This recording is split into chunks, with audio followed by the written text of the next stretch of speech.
T20 world cup 2026 టోర్నమెంట్లో భాగంగా ఇప్పుడు వచ్చేసి మన మ్యాచ్ రివ్యూ మ్యాచ్ నెంబర్ 44.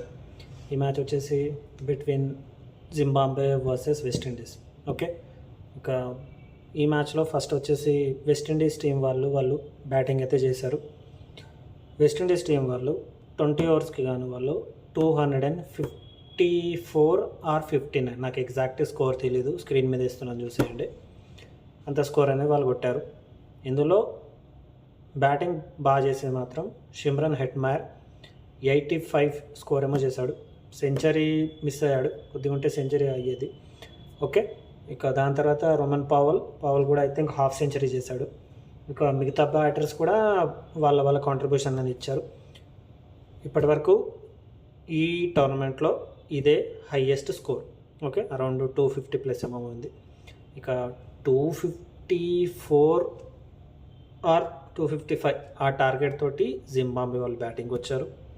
వాళ్ళు వచ్చేసి అరౌండ్ 147 రన్స్ తోటి, అంటే అంతే స్కోర్ అనేది వాళ్ళు చేశారు. అంతే స్కోర్ కొట్టి వాళ్ళు ఆల్అవుట్ అయిపోయారు. ఈ మ్యాచ్ తోటి లైక్ వెస్టిండీస్ వాళ్ళు 107 రన్స్ టార్గెట్ తోటి, అంటే తేడాతోటి వాళ్ళు మ్యాచ్ అనేది గెలవడం జరిగింది. సో దీనివల్ల ఏంటంటే వాళ్ళ రన్ రేట్ అనేది పెరిగింది. ఐ థింక్ వాళ్ళు +5 సంథింగ్ ఎంత ఉంది వాళ్ళ రన్ రేట్ ఇప్పుడు. ఎందుకంటే 107 రన్స్ అంటే అది హ్యూజ్, చాలా మార్జిన్ కదా. సో వాళ్ళ రన్ రేట్ మీద వాళ్ళకి అది చాలా ప్లస్ పాయింట్ అన్నట్టు. సో ఇక జింబాబ్వే బ్యాటింగ్ విషయానికి వస్తే మాత్రం ఇక అంతే, ఇక ఏం చెప్పలేము. ఎవరు అంతగా ఏం పర్ఫార్మెన్స్ చేయలేదు. వస్తున్నారు, ఏదో 10-20 కొడుతున్నారు, వెళ్తున్నారు, అంతే. సరైన పార్ట్నర్షిప్ అయితే ఒక్కటి కూడా కాలేదు. ఓకే, సో చూడాలి. ఇక మరి జింబాబ్వేకి మనకు కూడా ఉంది మ్యాచ్, మళ్ళీ జింబాబ్వేకి సౌత్ ఆఫ్రికా కూడా ఉంది మ్యాచ్.